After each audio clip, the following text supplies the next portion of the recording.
Hey guys, how are you all doing today? My name is Franchise Fanatic, and welcome back to the channel. Today what I have for you guys is finally another movie review. I haven't had this in a while since that Death of Superman, Rise of the Superman movie reviews, that double feature thing that happened a little while ago. So today what we're going to be doing is reviewing The Kid Who Would Be King. Now, I'm going to be honest with you guys. I saw the trailers for this, right, for, other movies that have popped up, before they started in the theater. And I was like, it looks okay. But it didn't really, sell me. It didn't go, oh, that looks great. I can't wait to see that. It gave me a sense of, okay, it looks okay, but it kind of... Now, don't get too pissed about me for this, but I'm not a big fan of the Percy Jackson movies or, Maze Runner, those kind of tween books that are good books, probably. They're not, bad books. But they didn't really translate into film that well. Now, when I was a kid and I saw Percy Jackson in reading class in middle school, I was like, oh, this is a dope movie, But when I got older, now I'm 20, and I saw it. I think I saw the third Percy Jackson movie. Either the third, I don't know. There might not be a third, I don't know. I saw one of the sequels to the Percy Jackson film at my grandma and grandpa's house, and I was like, ooh, that CGI doesn't look too good.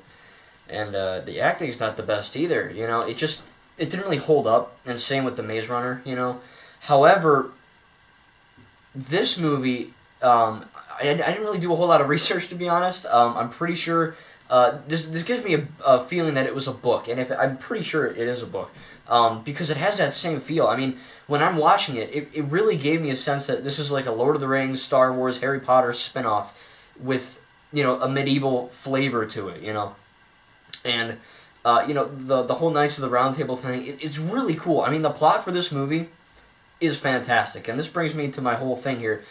Those trailers were terrible, in my opinion. I hate the Kid Who Would Be King trailers. They weren't edited correctly. They were really, they forced the humor. And just, like I said, it didn't sell anything to me. I was like, oh, it's going to be another, dumb kiddie movie, whatever. But as I'm watching it in the theater, I'm like, wow, 20th Century Fox, soon to be Disney, really did a good job with this movie. I mean, the special effects are just phenomenal. I mean, it just puts everything in those other, Percy Jackson, Maze Runner, maybe even Hunger Games. I mean, the CGI is just phenomenal, and it holds up perfectly. I mean, this isn't a Marvel movie. This isn't a DC film, with the highest budget known to man. It's made by 20th Century Fox, but the CGI is phenomenal. There's maybe one instance where they were on the roof of a school. It looked a little blurry and fake, but truth be told, the CGI in this film was excellent, basically across the board, and I really enjoyed it. As it goes for the people in general, right? I know a lot of people who are going to go and say, oh, it's rated PG, and it stars a bunch of kids. It's a kids movie, right? What teenager or adult is going to like this movie? It's a stupid kid film. It's not, trust me. I can smell a kids movie from a mile away, and most PG-rated movies and most G-rated movies, newsflash, they're for all ages. There's only a little handful of sprinkled out barf that's for kids only, And again, you can tell. And the trailer for this did give a sense of a kids-only movie because the trailers were so friggin' god-awful. However, I'm sitting there and watching it, and I'm like, wow. Sure, this is a movie that a 10-year-old would, poop over. I mean, it's such a good-looking movie, and it's so funny, and it's just full of action scenes. But for a teenager and an adult like myself, we go, oh, okay, this is actually holding up. And it's not a kid's movie, it's an all-ages movie. So if you're worried about that, don't be. Take it from, an actual movie buff. And, again, trust your own opinion first and foremost. But I'm saying it's for all ages. And I can tell when there's a kid's movie, specifically for a little kid. This is not that movie. It's a great film for all ages. Now, in terms of the plot, great plot across the board. It dabbles into that mythology and King Arthur and Morgana and the Sword in the Stone and the Lady in the Lake and all these things that, are frankly in a lot of those kinds of books like Percy Jackson and all that, and they're really relevant in that. But this movie, it took that as well as the modern day setting of, England in a school and, swamplands and all that stuff, and it really, it took the mythology and it blended with the real world extremely well. And that's probably one of the movie's best strong suits, is that it really sells that, yeah, okay, they're fighting in a school, and, there's a kid who turns into an owl, and he's also an old man, played by Patrick Stewart, Professor X. And then I'm like, it shouldn't work, you know, it really shouldn't, but it does, and it is friggin' awesome. They really did that extremely well. And then, of course, the comedy, like I said, the trailer forced the comedy like a butt. I mean, it was just up the wazoo funny, laugh, enjoy this movie, you know, like most Marvel movies. I enjoy Marvel movie comedy, but sometimes they force it just to, you know, not be the DC guy. But this movie, when you're actually watching it, a few of the humor was forced, and there's one scene that I absolutely hate, but most of it is completely funny. It's laugh out loud funny. It's you know, snicker funny. It's not forced really in any way. There's one thing that I hate, and I can't remember her name. Kate, I think. Kay or Kate. You know, they're all in a car, right? It was in the trailer, and they're running from these, you know, Morgana villains who look awesome, by the way, with like flaming swords and stuff. And they're like, "Hey, where'd you learn to drive?" And she's like, "Mario Kart." And I'm just like, really? You're gonna do that in another movie?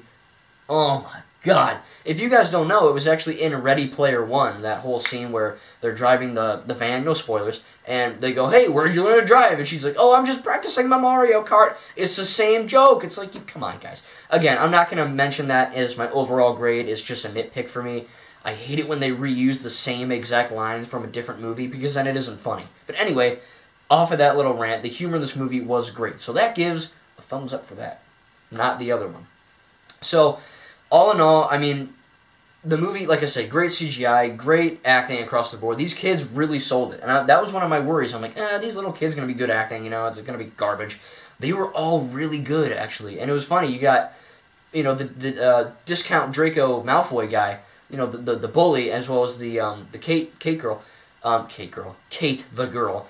I don't know about you guys, but I hate it. In movies where, like, there's a bully, and the kid's like, "Leave him alone," and then they just throw him, and then that's it. I hate that. It's such a poor thing. Like, in this world where we're supposed to, like, of course not beat up bullies, but we're supposed to stand up to them, and you get pushed, and then that's it, you know. But thankfully, this movie dealt with it. I mean, the kid just friggin' jumps. Alexander, you know, the main hero, who pulls the sword out of the stone.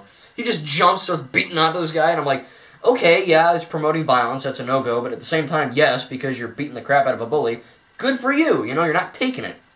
And then, of course, the bullies chase him, and that's like in every movie. It's in the Shazam trailer. It's in, like, basically every movie with a bully ever. They run him, and they chase, and then, you know, what have you. They become best friends, but they did it in a way in this movie where, yeah, it was a little forced and weird and awkward at the beginning, but toward the middle of the movie, there's a scene where they're all in a lake, and it's just perfect. That's my favorite scene in the movie, I think. One of them is they're in a lake, and they're fighting, and they kind of just discuss things, and it wasn't handled like a children's movie. It was handled like an adult movie, you know, like how these people are treated at home, and he brings it out, and he bullies people because he's afraid, and, you know, every bully ever, basically. But it was really cool that they handled it in a way that wasn't stupid and kiddie, you know, because, again, not a kiddie film, it's for all ages, so they handled it like an all-ages movie, which was great. And then, of course, you get cool action scenes across the board. The action scenes are filmed phenomenally, I really have to say. That's great action scenes. It really feels like a Marvel movie, you know, like a comic book film when you're watching the action scenes. And, of course, it's not, but you get that feeling of that energy that it is, you know, so it was really, really well done. Everything was well done, really.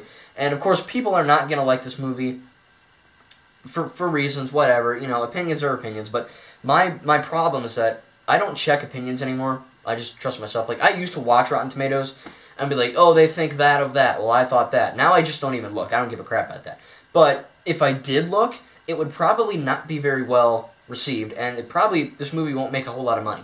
Simply because it's rated PG and there's a bunch of kids in the lead. So everyone goes, oh, it's a dumb kid movie, like I said before. But if you guys watch a trailer and you didn't like it, like me, go and see this movie, you know, with, I guess, the whole family, really. It's a great film for, like I said, everyone to enjoy. Great acting, great CGI, great plot, great use of humor. Like I said, there was a joke, and then there's a few instances of the CGI looks a little wonky, probably because the budget was so, not high, but it was a little higher than you would expect for a movie like this. So maybe there's a few scenes where they had to cut corners or whatever. I noticed that maybe like once or twice. Not a big deal. And of course the script can be a little weird at sometimes, only like 3 instances. But, I mean, really, everyone did a great job. The movie just was great in my opinion, and it's a definite buy on Blu-ray, and I will be doing an unboxing video whenever it comes out on Blu-ray. I don't know when, but yeah, I really did enjoy it. So if you want to see The kid who would be king, aka, you know, the man who would be king, or however that saying goes, the man who would be kingsman. You know, see the movie, and I hope you guys like my review. I'm going to give The Kid Who Would Be King an A. Again, not an A+, just because there's a few little tweaks in there that make the movie perfect, but other than that, it's a dang good movie, and I really do recommend it for basically everyone. And yeah, I really enjoyed it. So thank you guys for watching, and tell me in the comments if you enjoyed The Kid Who Would Be King, and if you liked it, if you didn't like it, and what you thought of the trailers. Were they bad trailers? Did you like them? You know, tell me about that. So thanks, guys. Make sure to subscribe for more content. We will see all you guys in the next video. I dropped my sword, but this is my sword. It's Sting, I know, but whatever. Yeah, this was weird.